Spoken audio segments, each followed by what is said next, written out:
Welcome to Bark After Dark. Normally, we come in here loosey goosey, feeling all great and a little early too. Yeah, a little early, and for a reason. Sonny Seiler, I believe Mark Weiser put it. I read a tweet a second ago. The patriarch of the Georgia, the UGA UGA bloodline, has passed away at the age of 90 years old. And he put 10 UGAs on the field, so we started 10 minutes early. I know UGA 11, Boom, is set to make his debut this coming Saturday.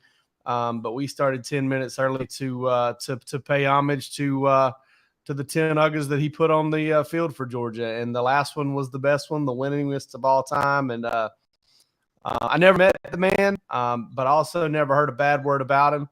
And I know how much he meant to the University of Georgia.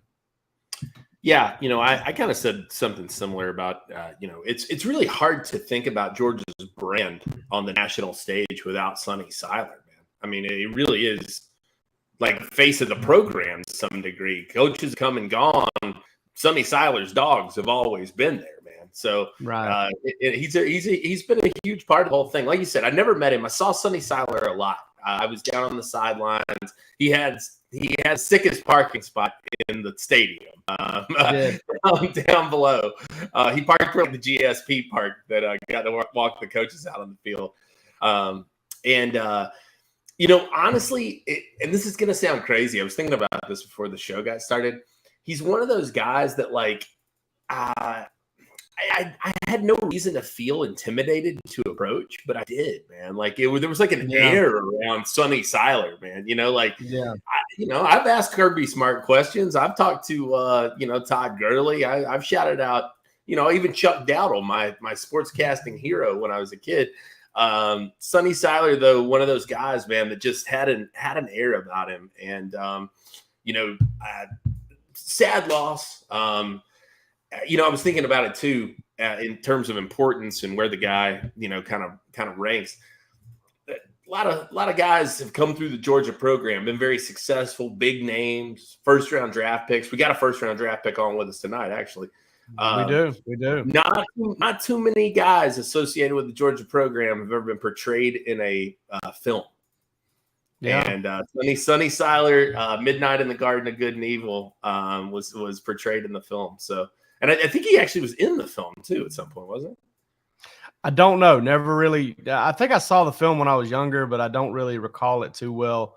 Obviously, I feel horrible for his family because, it doesn't matter how old a loved one is. When you lose them, and it's a void that's there. But 90 years, man. I hope I get there. I hope I do.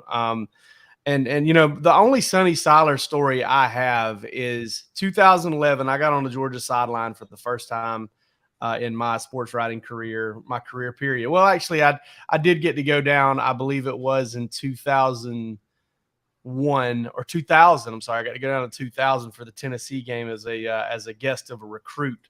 But 2011, I got to go down, and kind of be down on the sideline all game long and shoot some photos and stuff. And I'm like, man, I can't not go down there and pet UGA, right? Like I'm looking over there and I'm seeing people pet him. So I kind of meander over there and I go over and I kind of stand there and he kind of moves towards me a little bit and never said a word to each other. But he kind of moved towards me a little bit and I kind of gave him that look like, is it okay? And he just kind of bobbed his head, just one quick nod, like a little salute there. And I give that dog some serious pets, man. I'd rubbed his ears and jostled him all up, got a little slobber going, licked my hand. It was a cool little moment there. But just an icon. And he that face right there over the years, and it aged, just kind of became synonymous with UGA. When you saw it on TV, you saw Sonny right there. When you saw Bevo try to give UGA the business, Sonny was right there. I was too, but Sonny was too as well. And I don't know, man. You mentioned the parking spot, hell of a parking spot, man. Great one, absolutely great parking spot from a man there.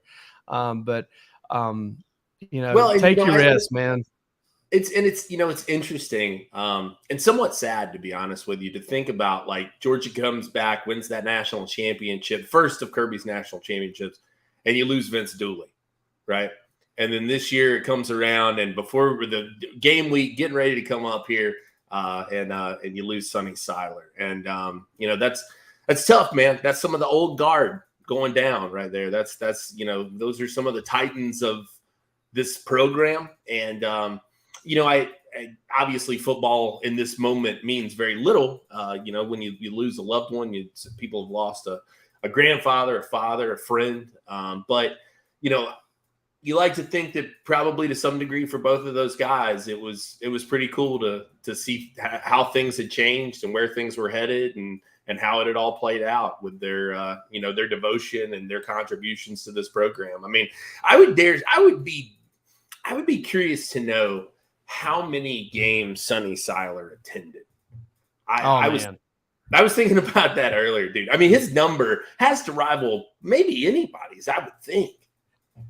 Yeah, I mean, it's got to be somewhere, in the how many years? 50 years, 40 years? It's got to be somewhere in that 450 to 500 range. I mean, it's up there, and it's cool that he got to see the 2 national championships. He didn't get to take UGA 10 out to Los Angeles for this last one, but that.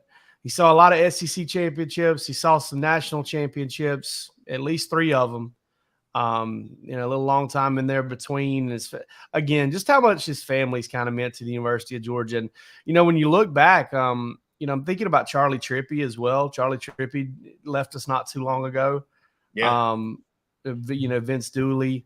You got, Sonny Seiler, and then the tragedies that happened this January. And, this program's lost a lot over the last 2 or 3 years, man. It's been kind of a whirlwind, but a lot of people that mean a lot to the university, and we definitely wanted to give on. We wanted to come on early tonight when we first found this out, and kind of make sure that we got our piece out there that we've seen the man many, many, many times, and it wasn't necessarily a guy that had any sort of he gave the program priceless marketing, I would say, over 40 years. It's a face. I mean, he gave a face to the program. I mean, UGA is synonymous. I mean, that classic Sports Illustrated cover, with UGA being named the greatest mascot in college football. And I mean, he gave, like I said, it's hard to imagine the brand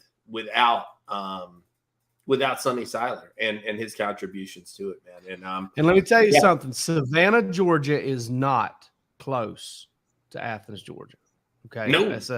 That's a tough trip. Okay. I've basically made it many times. Going to and from the Georgia-Florida game in some sort of capacity. We've done it several times. So it is a tough trip to make, and he made it with regularity, with that little Great American House Hippo of his in tow every single time. That's what they call him on TikTok. And the goodest of boys. I think it's interesting that neither you or I met Sonny Seiler. Because I don't think there are a lot of I don't think there are a lot of people in this program like that you would say that you never had a chance to meet or talk to. Well, I just assumed I thought a couple of times about going up and shaking his hand. I'm like, he got a reason to meet me. Yeah, exactly, right? But like, you probably introduced yourself to Vince Dooley at some point, right? Yeah, I talked to Coach as many times as I possibly could. It wasn't that he wasn't an approachable dude. I just, there was a star power there with Sonny Seiler. We've got our guest on to join us, but before we do that, real quick, what you drinking tonight? Yeah, so actually, this is kind of fitting. I didn't even really mean to do this, but me, I love a good craft brew. So one of my buddies, I call him Rhode Island George, good friend of mine. Just an old guy from New England, the most New England accent you've ever heard in your life. Loves to call me Bucko. That's always his sign off. Anyway, he brewed this double IPA, and he brought me one to try. So I'm drinking Rhode Island George's beer tonight. But we got Macon George coming on with us here soon, so excited. Yeah, your blood pressure about to take a hit. I probably drunk a little more than I should have this weekend, so I'm just I'm doing what I normally do when I do that. I'm doing a Monday. Yeah, we got to talk about my weekend later. Oof. Oh, let's bring George on. George Foster, right. The man. Well, maybe. Well, what has happened here? All right, I don't know. We're excited about George. Let's see. Looks like George may have froze up. We may have to get George to rejoin the stream. But in the meantime, so you're drinking just a little topo then. Yep, just a little topo. Let's go ahead and talk about our folks over at Game Time. Listen, Roos, I don't know if you've ever experienced this before, but I have. Hey, Jake, can you help me get tickets to the game? Yeah. No, more often than not, no. Sometimes once or twice, yes, I have. But more often than not, no. But I know who can help you get tickets to the game. It's Game Time, gametime.co. Specialize in that last minute, frantic, trying to figure it out ticket situation. They do a phenomenal job there. You've taken advantage of it. I've taken advantage of it. We've all taken advantage of it. Yeah, Roos got into Target Field. Is it still Target Field? They changed those things with regularity now. It is Target Field. I got some great seats, man, just down the first base line over by the foul pole on game time this weekend, and got, like I said, 2 killer seats. I don't even know what tickets really cost, to be honest with you. I don't go to a lot of baseball games, but it seemed like a great deal to me. They were like, I got 2 tickets for less than $60. You can't really beat that. My God. No, you got pretty good seats too. You got pretty good seats. That's what I'm saying. So Game Time came through clutch, and they delivered them really quickly. So I was really appreciative and really happy to work with them, and they sponsored the show. So get you a good seat to Georgia's season opener against UT Martin. It will probably be one of the cheaper tickets this season. But you go over to gametime.co, or you can download the app and use promo code DAWGS, DAWGS. And if you do that, you will get $20 off your first order. Terms apply. But go over to gametime.co. The interface is incredible. The convenience is awesome.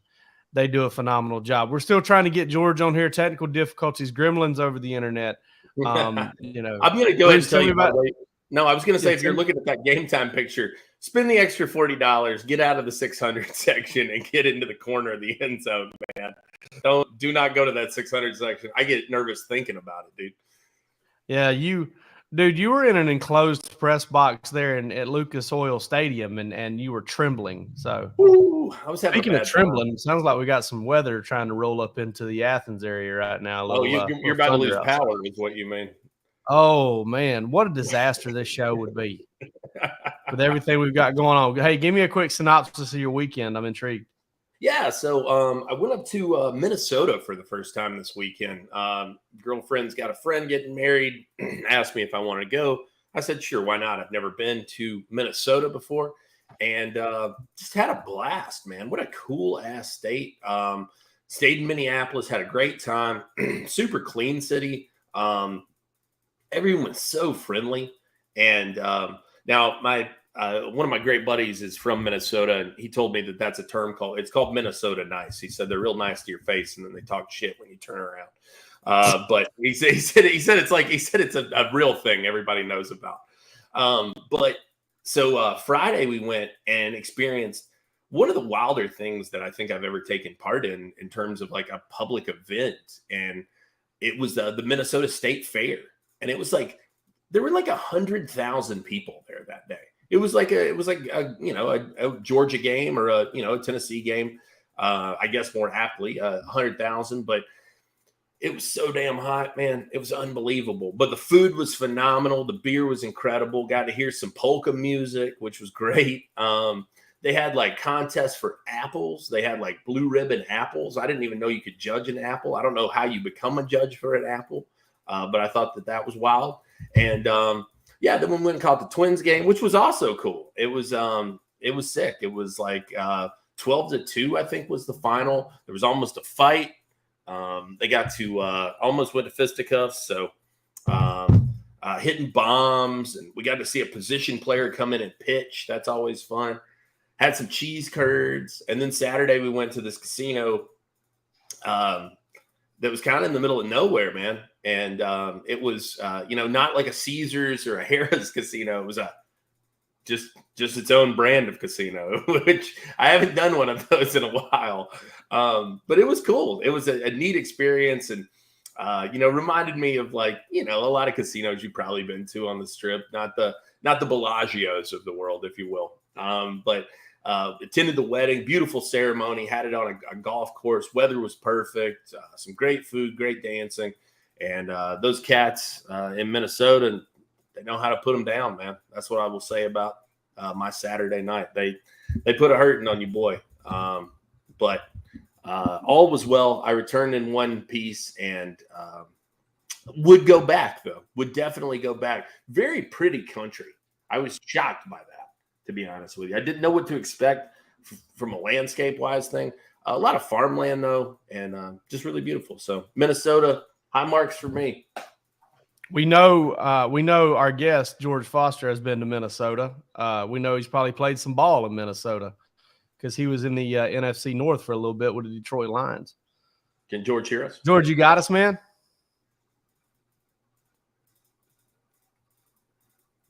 I'm going to say no. George so is far.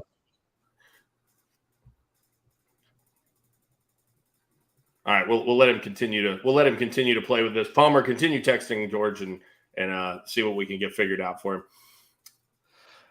Yeah. So my weekend, I did the smart thing, tried to play a little golf on Saturday.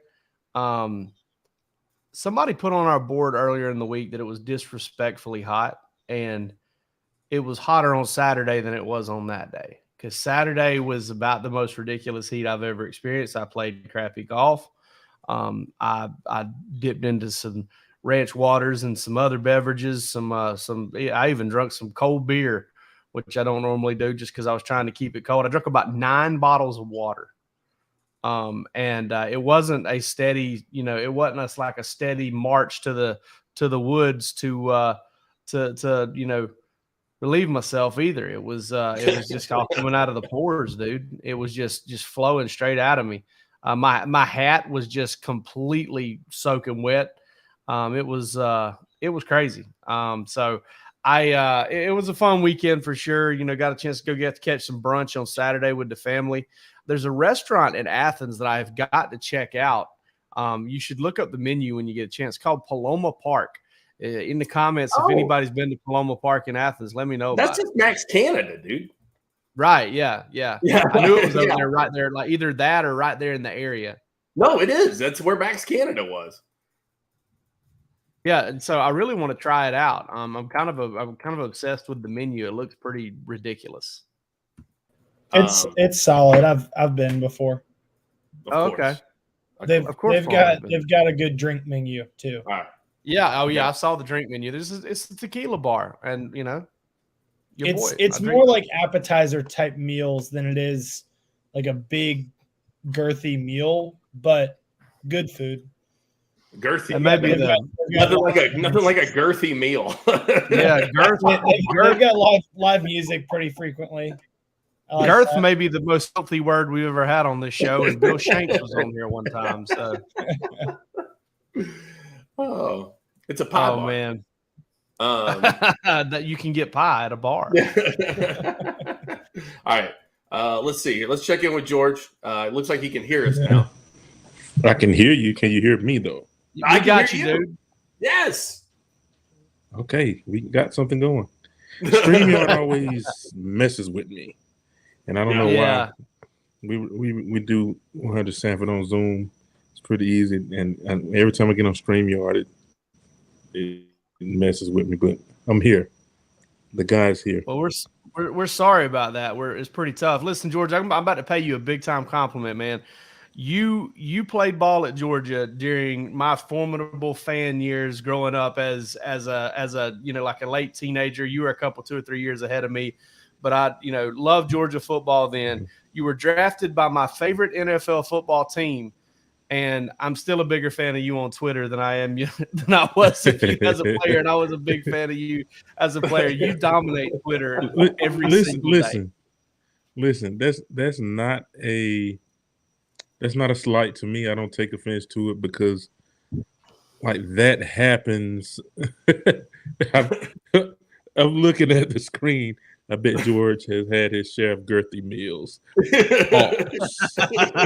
Pause. Had some good meals. I don't know about girthy. But yeah, man, I'm not offended by that, man. I go all over when I travel all over, man. I run into people all the time, and they're like, they don't mention football at all. Yeah, it's like, man, I enjoy following you on Twitter. Well, dude, I know you were a good football player. I've been all over this country, and it's always about Twitter when I see people. Man, listen, probably out of the I know country you're too. a baller. I know you're a baller. You played left tackle, and you were a first-round draft pick, and you were a damn good college football player. So I know that you had the football thing down, but you do Twitter better than anybody almost out there. I mean, and I can't. Well, listen. I don't try. I just keep it fun, man, and keep it real. Authentic is what I would like to use. Like my Twitter bio says, consistently George. Me. Yeah, consistently me. That's what I am. Like it or leave it. Well, George, thank you so much for coming on with us tonight, man. We're thrilled to have you. We kind of start all of these off by just kind of getting a little backstory, man. I think like a lot of people, know George Foster, the Georgia player. They know George Foster, the NFL guy. They know George Foster, the podcast host, the great Twitter follow. But the George Foster story, I know this because you were so gracious to do the book with us. But where does the George Foster story start? I believe it's somewhere in the greater Macon metro area. Yeah, just Macon, Georgia, man. I was born in Macon, Georgia. In the good old Macon Coliseum Hospital, and that's where, as they would say, the legend was born.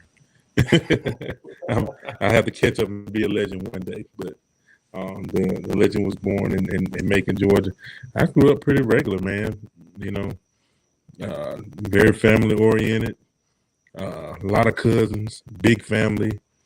And just grew up having fun and staying out of trouble for the most part. What obviously the time came, you end up in Athens, but when did the light kind of click on for you that this football thing was going to kind of be a thing for you? Like how old were you when somebody got in your ear, when you decided or whatever? Well, I always enjoyed football. I always loved watching it. I used to get those NFL films, VHS tapes from like Goodwill and like yard sales and stuff with my mom. And I watched those, and it just you got the old music, the Raiders and all that and stuff like that, and watching just Larry Zonka and guys like that. And I thought I was gonna be a fullback back in the day, because just those old, like they made it look so good and so fun to run the ball and run over people and truck and break tackles and all that stuff. And but I never got to play football as a youngster. I didn't play football. When I say youngster, I mean like Pop Warner and stuff like that. I didn't play Little League football. I played it in the hood, tackle football and with the Sandlot, in the neighborhood. But I didn't get to really play play is doing a lot of heavy lifting until seventh grade, and I might have played 7 plays. I wasn't, I was just a big kid that wanted to play football. I wasn't like, my eventual roommate Tony Gilbert. That was like he was born to play football. He was the guy from when we were yay high, and so I didn't really play the middle school. 8th grade, I got in well, I guess you could say I got in trouble. I wasn't doing what I was supposed to in class. My mom was like, nope. And so I didn't play then. So I didn't really get to play for real until like 9th grade. And for me, it was a gradual progression. I can't say it ever clicked per se or there was ever an aha moment. It was just that I loved the game so much, and I wanted to play. And I was blessed enough to play until I was, my 30. Yeah. So that's how it went for me. Well, right now I'm just counting our blessings that you were talking about the games we used to play in the neighborhood growing up, and you didn't call them by name, the games that we used to play, because they can kind of, some of the names we used to call them games would get us in trouble these days. But yeah, you can't, we could say on the internet. Yeah, but we didn't call them those. I kind of got an idea what you're talking about. We used to call it rawhide. We used to call it rawhide. When you throw it up and or throw them up, bust them, stuff like that. You know what I mean? Just which is absurd to think about now. These kids, I feel like I don't. Maybe I'm underselling the kids nowadays, but I feel like they wouldn't do that. Now, they wouldn't throw the football up and everybody run after you and tackle you just because you got the football. I don't feel like these kids would do that now. How we didn't break a jaw or like lose some permanent teeth or something like that? Like, because I remember playing it all the way up into the teens, and it was something else.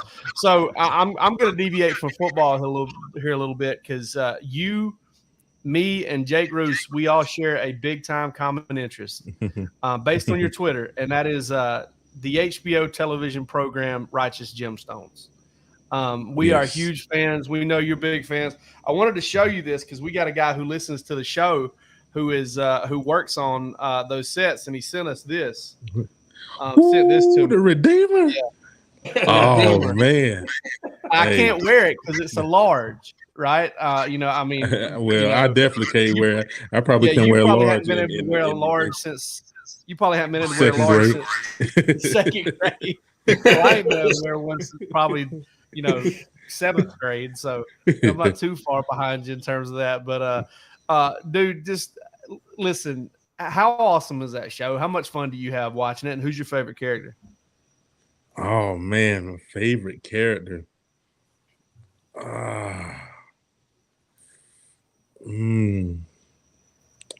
That's a tough one. That's a tough one because I forget her name. Judy.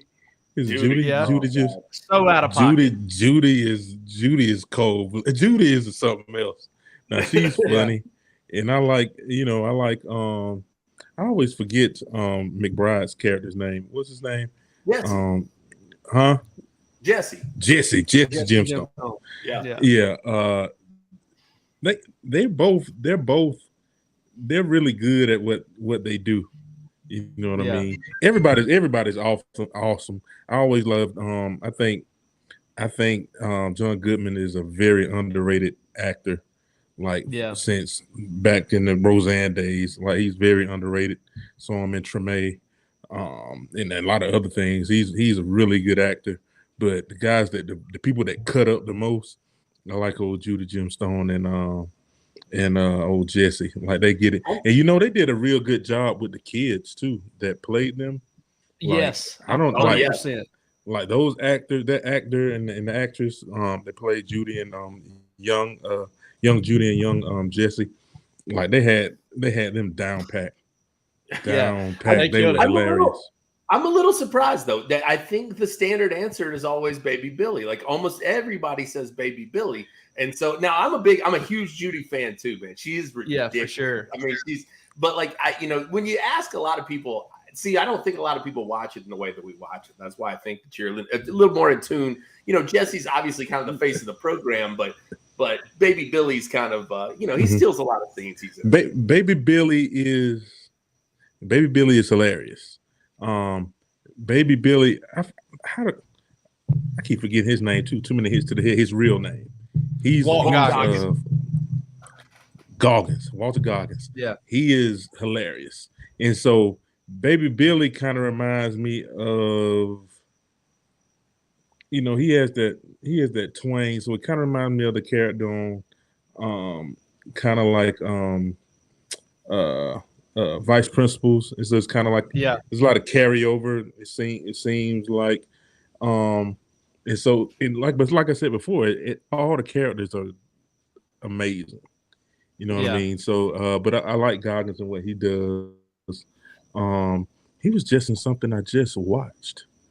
He was in a movie that I just saw. But he's a good, one of the newer, getting more newly famous actors out there. He's pretty good too. But he doesn't get as much screen time as the others. You know what I mean? It's like Bill. It's like Bill Simmons says on his. Bill Simmons has this Rewatchables podcast where they talk about rewatchable movies, and they got the Dion Waiters Award, where it's kind of like, hey, he got 12 minutes, but he scored 17 points and had 3 assists. Right. He's like, right. That's baby Billy right there.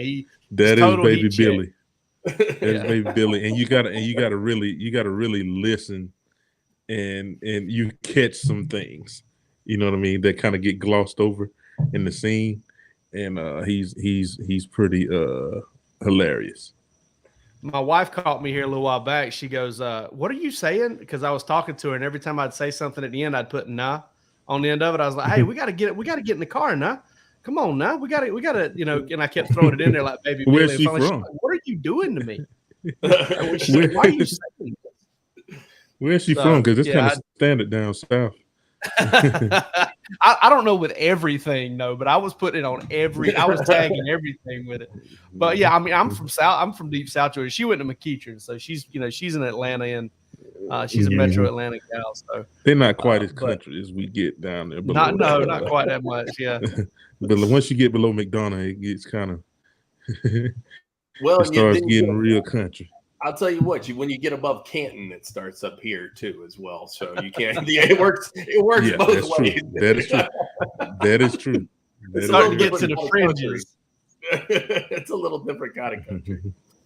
No, George, now you're doing the 100 Sanford podcast. We love those guys, man. Some great dudes over there. I know you're still tuned in with the program very heavily and watching all this. I mean, you're how satisfying is it for you as a guy who played a role in building this program and seeing how far it's come to see where it is now, man? I mean, what was it like for you to see Georgia, get over that hump the year before last? Man, it was amazing to see, man. There's a lot of people. It was 40 years. It was over 40 years, and like there's a lot of people. You know what I'm saying? Not to be a downer. Like my little brother was a huge Dawg fan, and I don't know if it started with me or before me, but like definitely, he looked up to me, looked up to the Dawgs, loved them. He passed away in 18. I wish he could have saw it. You know what I mean? So like, there's a lot of people that didn't get a chance to see that, and for me to be able to see. And I actually went to both of them. I went to both. I went to the first one, and I went back to back, and was able to be there to witness them both in person. It was just it's hard to explain. It was just amazing, really amazing, because and I feel like you said, we kind of got the ball rolling with our first ACC championship in when was that? That was like in 20 years when we won it my senior year. That was the first ACC championship in 20 years, and then that kind of got the ball rolling. They start building stuff and spending money and all kind of stuff that we didn't get. But I'm glad to be a part of that. Just having at least won the conference before I got out of there, that makes me kind of feel like part of this, resurgence of the program. And then also having played with Kirby, actually, it's kind of just cool to have that connection, just to see how he's progressed from being like checking our room for curfew to being the best coach in the game right now. Yeah. So I remember, I guess it was, what was it? 2000. It was maybe 2000, maybe 99, but I think it was 2000. you know, you had been playing, and y'all been playing a lot of offensive linemen at Georgia. I think y'all had like Coach Donnan was playing like 7 of you guys. And I remember finally he just kind of settled on you and Ajax kind of there on one side. I believe it was against Ole Miss. And, you know, this sounds pretty good. Yeah, and y'all held it down, and I think Musa Smith ran for like 148 or 168 or something that day. And from that day on, I was kind of like, you know, I remember watching that and just kind of being like, hey, man, those are what NFL offensive linemen look like. I mean, Ajax didn't get a really good – Alex Jackson didn't really get a good, you know, swing at it, but you did. At what point did you realize in your college career that were you like, hey, you know, I mean, you played with a good one. You played with John Stinchcomb, and he had a really good NFL career. Y'all had 2 NFL tackles there. At what point did you realize, man, I'm a blue chip NFL prospect, and I'm going to be able to play this game for a long time? Because you were still relatively new to it at that point, right? I mean, you haven't been one of these kids played ball all your life. And I didn't have a ton of starts at Georgia. I played, you know, but we rotated a lot with me, Kareem Marshall, and John Stinchcomb. I had to play behind, you know, when we first got there was Chris Terry and Matt Stinchcomb, and then you had Jonas Jennings, and you had, you know, we had some pretty good players on that line, and then we were able to get Alex Jackson and play guard, Kevin Breedlove, Ian Knight, you know, and we just worked until it was our time. And so I didn't, you know, it wasn't these grand dreams of playing in the NFL. It was putting the work in step by step and just seeing what happens. And for me, just the size and athleticism, you know, put me on the map, along with, you know, I feel like I played hard, and I didn't really understand how the process went, or knew that I would be a top prospect till maybe going into my junior year, maybe. Or no. After my junior year, the summer after my junior year, that's when, you know, the agents started calling and all that stuff, and then they give you these lists, and they get the Blesto reports and the national reports. These are later on when I started my scouting career. I kind of learned out what those actually are, you know. But that's what they would show me back then. It was like, I'm rated what? I was like, whoa, I ain't know anybody was looking at me like that. You know what I mean? So I was rated, like, depending on what list you looked at, one of the top 3 tackles in the country. And I had no idea. And so, but, you know, they didn't change anything, worked hard, ended up having wrist surgery, didn't get to play till we went to Alabama my senior year. Man enough game. Yeah, man enough. That was my first game back. And got to play then, and just took it from there. I took it from there. I never took anything for granted. You know, it was hard to start that season off on the sideline. I can't even lie. I ain't too many people this. I was crying when they ran out versus Clemson, man. I was like, man, I had never played Clemson before. You know what I mean? I grew up, you know, I have cable growing up. We watched Jefferson Pilot. And so Clemson would be on there, Georgia Tech, Virginia, a lot of ACC ball, and some SEC. But that's what I was watching. I grew up watching Clemson, and because that's what was on TV sometimes. And it would have been cool to play against them. You know what I mean? And I didn't get to, you know, because I was still, you know, in a cast. And man, that hurt. But I was glad I was eventually made it back that season. Now, draft night. Well, no, sorry, it was not draft night. You were drafted back in the old days when they did all 7 rounds in one day, basically, right? It's not wasn't even that 2 long days, ago. 2 days. Maybe they did it 2 days. Did 2 days. I do. They did 2 days. I do remember. But they did like like the first 3 rounds or 4 rounds in one day. Yeah, like 4 rounds. Yeah, like 4 rounds. Yeah. And it was draft afternoon, I guess. It was a little different than it is now. It's not all the glitz and the glamour. Where did you do that at, and when did you know the Broncos were going to take you? What was the 21st overall? 20th overall, and I didn't know 20th overall. Okay. Yeah, I had no idea. I guess because I probably didn't know how it worked behind the scenes. And it's funny, I got to eventually know how it worked behind the scenes when I worked in the NFL.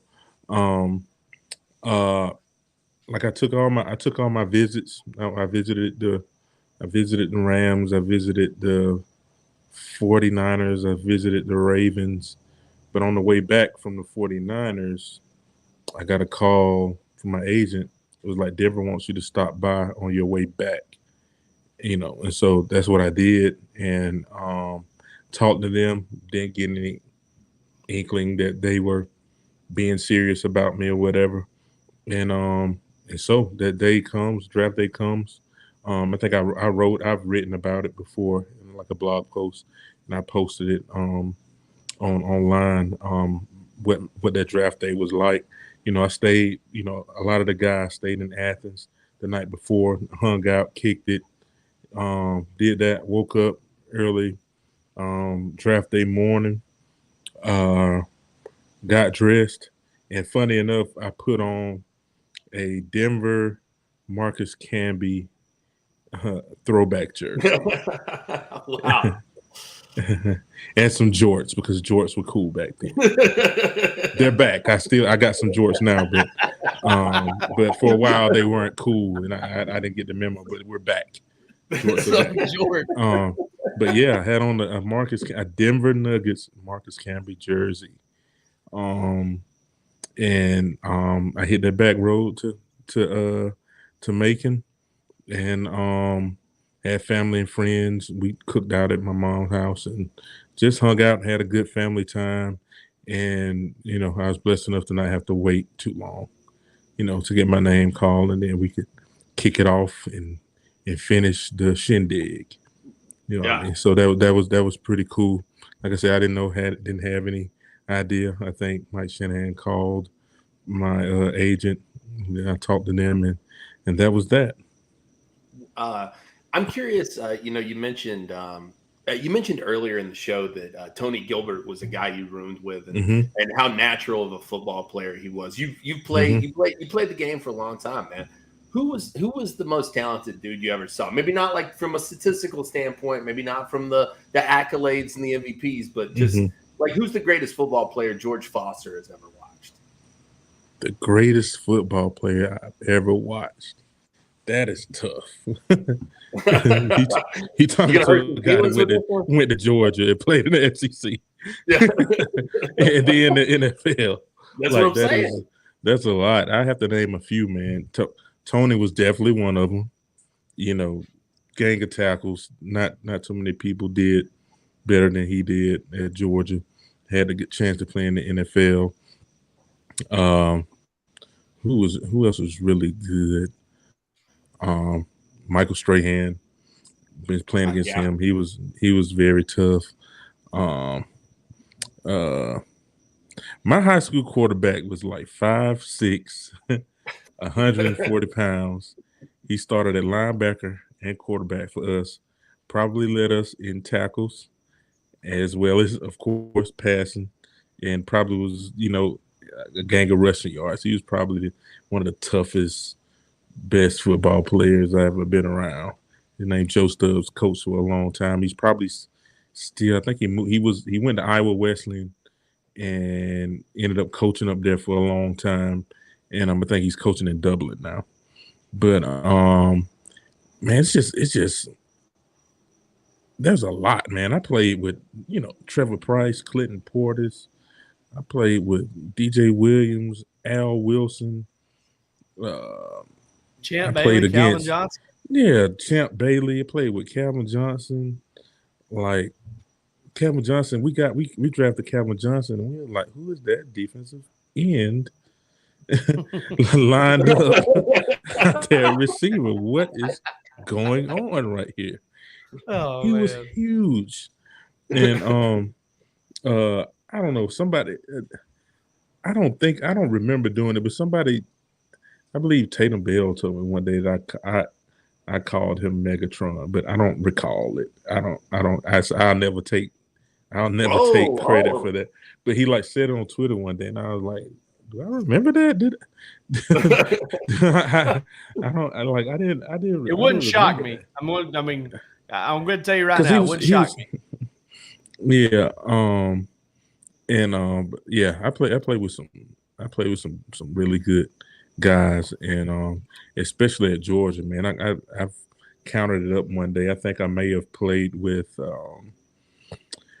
at least, it seems like 60 guys that may have played at least a year in the NFL. Like, that's a lot. You played college ball with at least 2 NFL Hall of Famers, didn't you? Did you cross paths? Yes, I went to I played with Champ, and I played with Richard Seymour. And I didn't get a chance to go to Champ's induction, but I went to Richard's last year. We had a ball. He knows how to put on. He knows how to put it on. We had a ball. You know what I'm saying? He had his whole family up there, kids. Like, it was, and then like Chris Berman came through. Like, it was like, that's something to experience if you can get, you know, access to at least the event, the induction, the thing at the stadium the night before, and like then the parties afterwards. It's a good experience. I didn't know what to expect, but it was very fun. Richard knows how to put on a party. We might have to call George Foster for access. I don't think Jake Rowe and I have those kind of connections, to be honest with you. Hey, but listen, you never know, man. There's all kind of people there, man. You are looking at a hillbilly and a redneck that do love a good party, though. We love. I'm telling you, it was really good time. No, I wanted to ask you one other thing, George. It's game week. George is getting ready to get back at it, and like I said, want to rep 100 Sanford as well. You know, when you got what's your feeling on the season, man? What's your thoughts? What are you looking forward to seeing?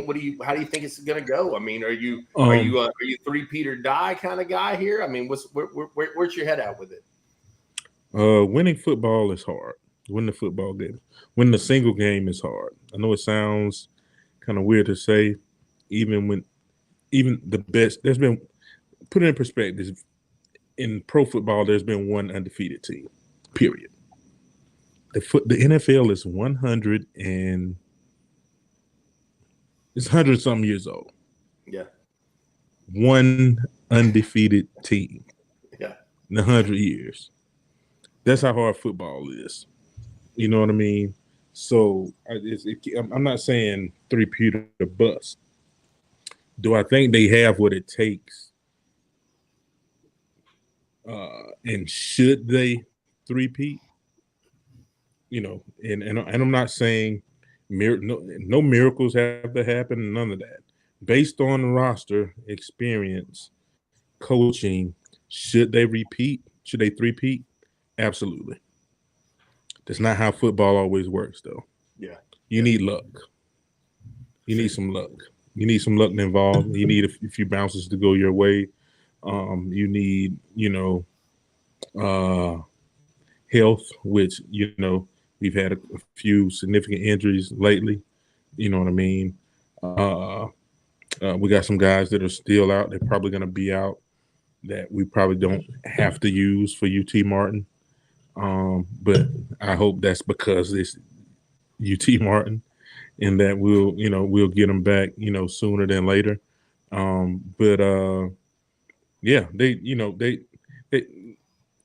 It's at the point now with Georgia that, there's no excuses. You know what I mean? They got everything they need. They got, got quarterback, running backs. They have elite offensive line. They got,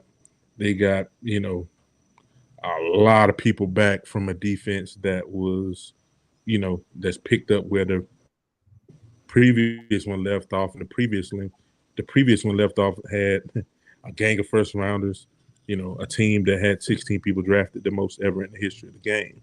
And that defense, came back and still, statistically stacked up to the year before. They just did it, and they did it a different way. And they have a lot of those guys coming back from last year, from a team that played a lot of youngsters. A lot of young guys got snaps, and they're going to be even better than they were last year. So I think they have what it takes to win. They just have to keep everybody, safe and sound. You know what I mean? We had Stetson healthy for 2 years. A lot of people don't get to have their quarterback for every single game. You know what I mean? Even Bryce Young missed sometime, at least a game, or at least the A&M game last year. I don't know if he missed it more, but we have to have some balls bounce our way. But roster wise, they shouldn't lose a game at all. Honestly, it really depends on what the competition gives them, though.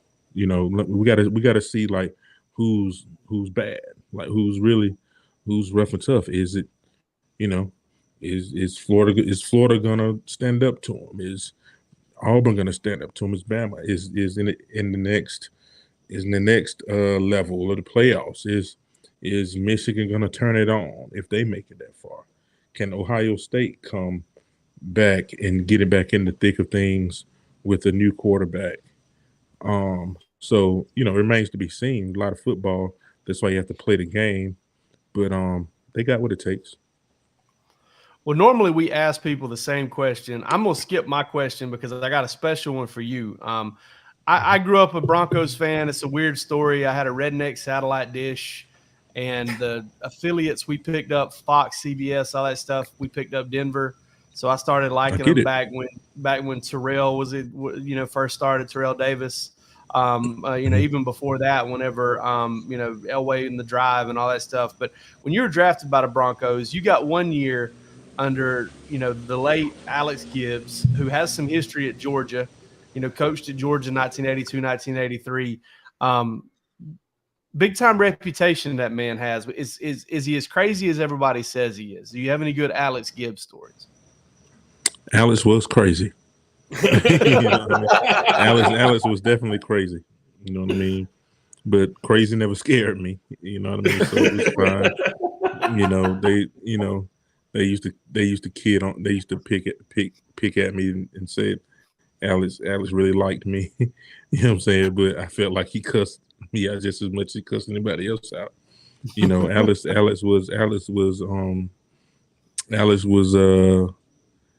Alex had a reputation. Like, he knew how to get you to do that scheme, that zone scheme, running scheme, and he would come in. He would do the I came in on like when he was paring back his involvement. He would come do the run install, the offense install at the beginning of the week, and in the middle of the week he would be gone, and like Coach Dennison would take over and coach us on the day to day, and then he would come back for the weekend for the games. And but yes, he was definitely crazy. He would have these little home remedies, and he would be bringing if you had an ailment. I remember I had something going on with me. I eventually tell you what it was, but the front of my head was like beating, and like around here, just in my cheeks, just beating. Like it would never go away. It was like during camp, and we could not figure out what it was, and and so he would be like, I'm bringing my Indian shit.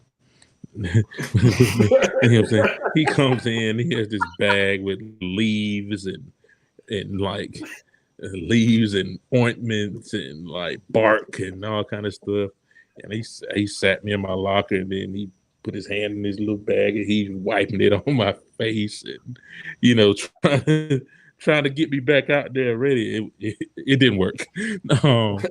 But I kind of eventually figured out that, okay, I had chipped the tooth a while back, and just didn't do anything about it, and end up needing a root canal. So that's why my whole face is. And I was like, oh, I could have figured this out pretty quick. As soon as I got the root canal, all the pain disappeared. And then I wouldn't have to have roots and leaves on my face and stuff. But yeah, Alex was a good people. Rest in peace. All right, George, my question is the same for everybody. And I'm glad you said earlier. Can I back up a little bit? Yeah. Don't feel weird about liking the Broncos. You know who my favorite team was growing up? I cheered for the Falcons because they were their own team. That's what I knew. Right. Yeah, I did the same thing. My favorite team was the Buffalo Bills. Okay. My favorite team until I got was drafted. It because of was it those 4 straight Super Bowls or? Yes, I was a youngster. I was getting into football. You know, that K-gun was exciting. You know, Bruce Smith was my favorite player because he was just badass. You know, Thurman Thomas, bad. You know, Darryl Talley, Cornelius Bennett. Like I get like me and Cornelius Bennett follow each other on Twitter, and it's like I'm like a super fan. Like it's like geeked, and like it's like man, it's like, and I got a chance to meet. Coach Rick brought him and Jim played together in Miami. He brought him to practice one time. I was starstruck. I ended up getting to meet him again at the Super Bowl one year. Like it was that was my squad until I got drafted. And it's just because like when you're a kid, you like who's good. Yeah, you like who's good. And I pulled for him in all 4 of them Super Bowls, man. All 4 of them. Yeah. Especially and like the Cowboys. And people that knew me, that was my team. I caught hell at school. I was gonna say, I wish it worked for me. Like it was just who was good. I still picked the Falcons. I don't know why, but it was like like I got into it really heavy with Vic when Vic was so incredible to watch. Well, see, Vic is this my age. You know what I'm saying? So I was like into the Falcons with Ward Dunn, Craig Hayward, back when who else was in the backfield?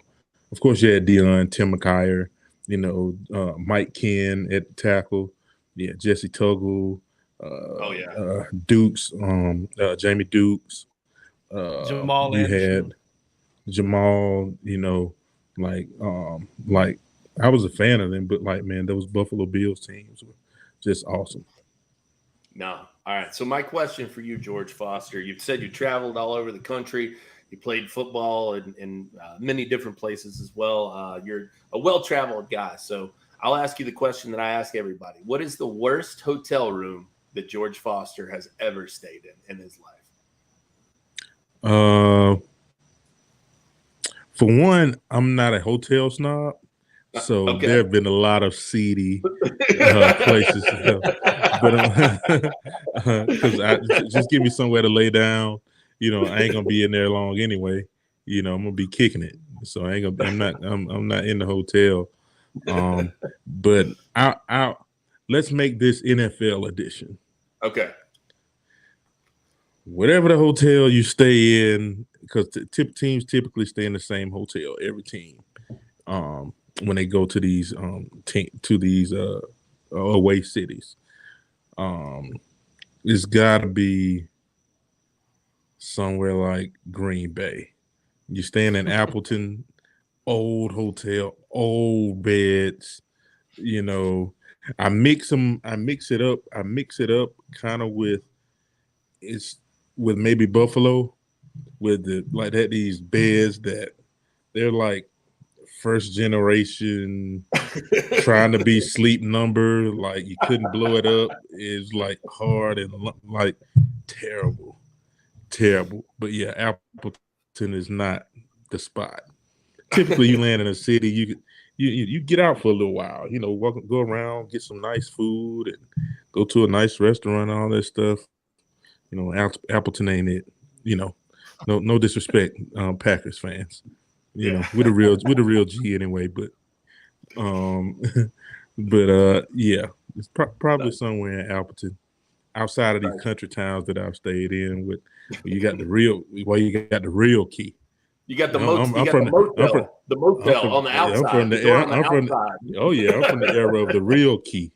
Yeah. Ain't no key cards. Slide put that thing in the door. It's got a little triangle on it to make sure you don't lose it.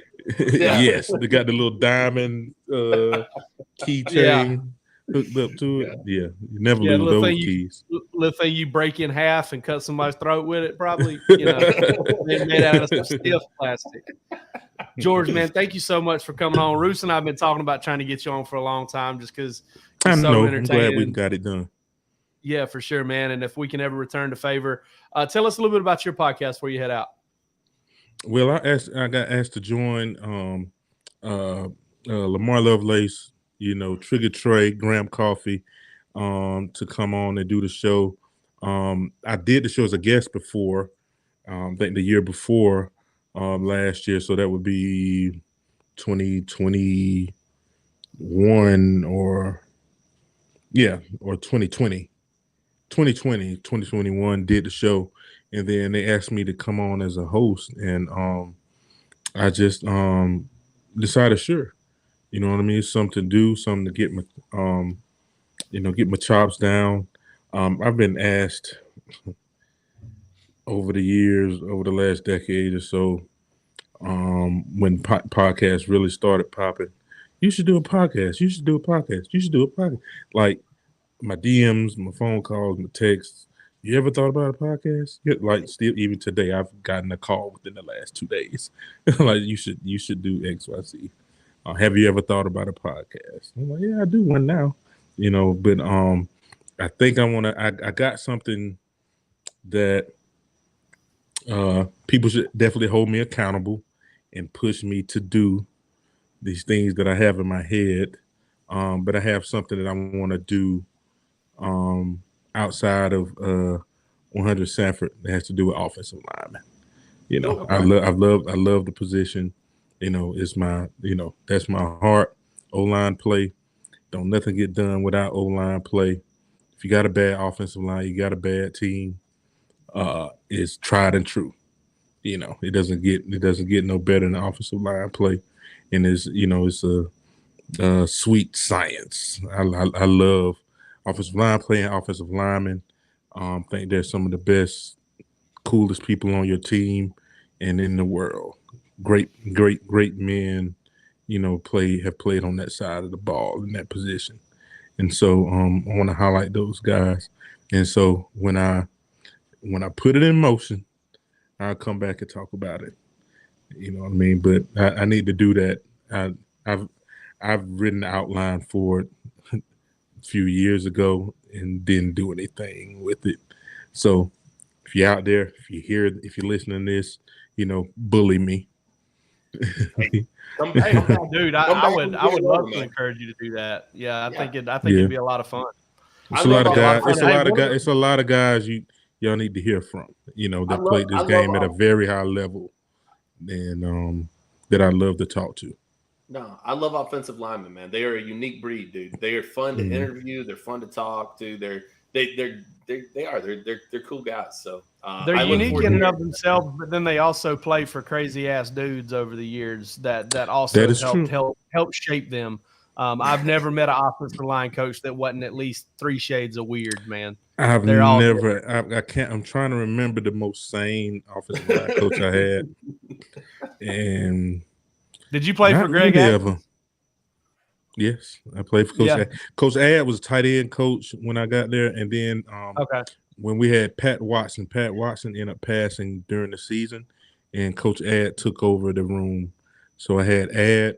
I don't know how I survived at Georgia. I had 5 O-line coaches. I had a guy tell me one time that Greg Atkins may have been the most normal offensive line coach he ever had. He is normal. Yes. Yeah. Greg, he definitely is. He recruited me too. So I've had Coach Selfo, Coach Ad, Coach Watkins, Coach Pat Watson, Doug Marone, and my guy from Macon, Georgia, Coach Calloway. Yeah, Neil Calloway. Yeah, 5 coaches at Georgia in college. Unreal. Yeah. So, but we made it happen. But you're right. They're all weird. Yeah, they are. They're strange cats, man. And we appreciate you coming on. If there's anything we can do to help you out, get that podcast going or anything like that, let us know. We'd love to, help you out in any way possible we can, because I'd love it. I think it's a great idea. You're an entertaining dude, and we appreciate you coming on. Thanks, man. Thank y'all for having me. Good time.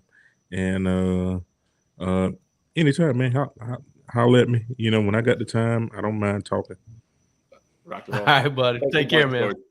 All right now. I think he baby billied you on the way out. Hey, now. Tell these folks about Bird Dogs. We got to get out of here. Yeah. Bird Dogs, man. Listen, I wore them up to Minnesota like I wear them everywhere else. And they kicked ass once again. You got to love the built-in liner, man. Look, I'm not too much information here. I'm not an underwear guy. This is just enough to keep you honest, realistically. But they fit great. They're sweat wicking. All the best things that you're looking for when it comes to a pair of shorts. That's what Bird Dogs bring to the table. So I recommend them highly. Like I say all the time, I would talk about them even if they didn't sponsor our podcast. We're lucky enough that they do. We appreciate them doing that. You can go over and use our promo code DAWGS, D-A-W-G-S, or birddogs.com/DAWGS, dogs. And right now, things have been going so well that they moved on. Now it's a hydro flask that they're offering with your order. So they'll kick in a hydro flask for you. It's a super hydro nice flask. It's a hydro flask style water bottle. Hydro flask style water bottle. Yes. Yeah. Yes. Yes. For legal purposes. But it's a super nice water bottle. Go check it out. Everything we had the hat. We got the Yeti style tumbler. Both of those were super sick. So. Hydro flask style water bottle. Going to be nice as well. Go over there, check it out. birddogs.com/DAWGS or use our promo code DAWGS at checkout. All right, Jake on Jake, Jake and off, whatever you want to call it. I got my question ready for you. It's pretty simple. So the Jake Roos I knew and came to love over the years did not like baseball. Had nothing to do with baseball. Now you've been to 2 baseball games in the span of a month. I would say you were a 0 before then. What are you on a scale of 1 to 10 now when it comes to at least going to a live baseball game? It's funny you mentioned that because I mentioned it on the way to the game the other day. I was like, I don't think I've been to a baseball game in like 20 years. And now I've been to like 2 in the last month. No, I got to tell you, man, like I really enjoyed it. I enjoyed the hell out of it. It was a great time. I think what I like about baseball is that it's a lot more calm compared to football. It's a lot more chilling out and drinking beer and eating snacks and talking shit and reading funny stuff up on the video board and watching the goofy stuff. I mean, the action's there and it's fun, especially like I said, that game the other night was awesome. 12-2, you're getting home runs, you're getting almost fights. People are going crazy. Those Midwesterners were screaming obscenities at the umpires.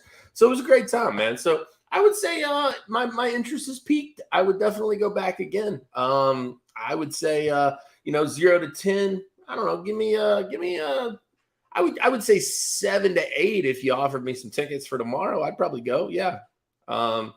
It's we'll see. I don't know that I'm going to buy season tickets anytime soon though. Yeah, none of us are. I mean, that's a big commitment. No. Unless you get them Delta Club tickets, then give me a call, dog. I'm down to go whenever. Yeah. Let's go. All right, mine for you, Jake. I was thinking about this tonight. I'm checking states off of the bucket list, trying to get. I'd like to go to all 50 states. I'd like to go to all 7 continents. That's my real big bucket list item. But I want to go to all 50 states while I'm at it too. I figure I might as well see this great country.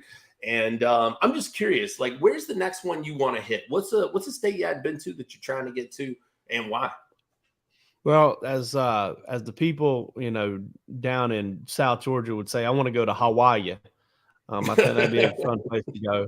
I mean, you've already been there, to be honest with you. No, I've never been to Hawaii. I've been to I think I want to say 31 states or 32 of the 50. I haven't been to Hawaii. I haven't been to Alaska. I haven't been anywhere in the Pacific Northwest. if you're talking about, if you take Hawaii and Alaska out of the picture, I would probably say, Montana, Idaho, Wyoming area. It's funny you say that. A lot of people I've talked to, a lot of people are like, and I believe Shannon Terry was one of the people that I talked to about this. But I could be mistaken on that. Wyoming and Montana, I'm like, man, I want to go to Bozeman and I want to go to Jackson Hole and I want to go to these places. And I've had multiple people tell me when I'm there, like, man, do not sleep on Eastern Idaho, because they're just like, man, this place the pictures look sick, dude. The pictures are beautiful. Boise looks like a cool town somehow. Yeah. I don't think I would have said that when I was a kid. I wouldn't have been like, I'd love to go to Boise, Idaho, but it looks like a nice place. Well, I'm going to get to check off Utah in November. My family, we've become traveling Thanksgivingers over the years, my wife's family and I, and we've done Charleston for a long time. We did Asheville a couple years ago. We're going to make a little bit of bigger trip, and we're going to do Zion National Park, Springdale, Utah. So that'll be the first time I've been out that way, and I'm really excited about that. But yeah, I mean, I'm saying I want to go to all 50 states, and I want to see it all at some point. I'm not as keen on the 7-continent idea, especially Antarctica or well, that's obviously the hard one. I mean, like, I don't know how I'm going to make that one happen. But that's on the list. I think if you could just give me Iceland and Australia, I would probably call it a day. You can go to Iceland for cheap, dude.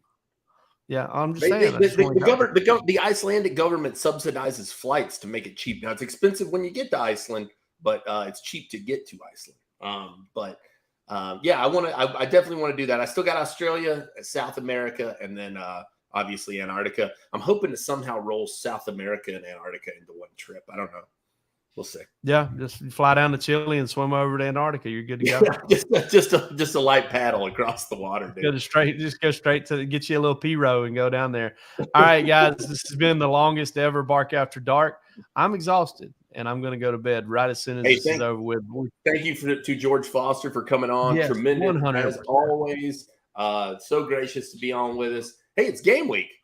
I mean, it's hard to believe. It's hard to believe. It's game week, and listen, get your friends and family to subscribe to DawgsHQ. We're almost to 10,000 followers here on YouTube. We're really excited about that. But we'll be back with you with the Georgia show with Wes Blankenship and two of us degenerates on Wednesday. Who knows who it'll be? And you probably shouldn't listen to us, but we'll try to make you. Y'all take care.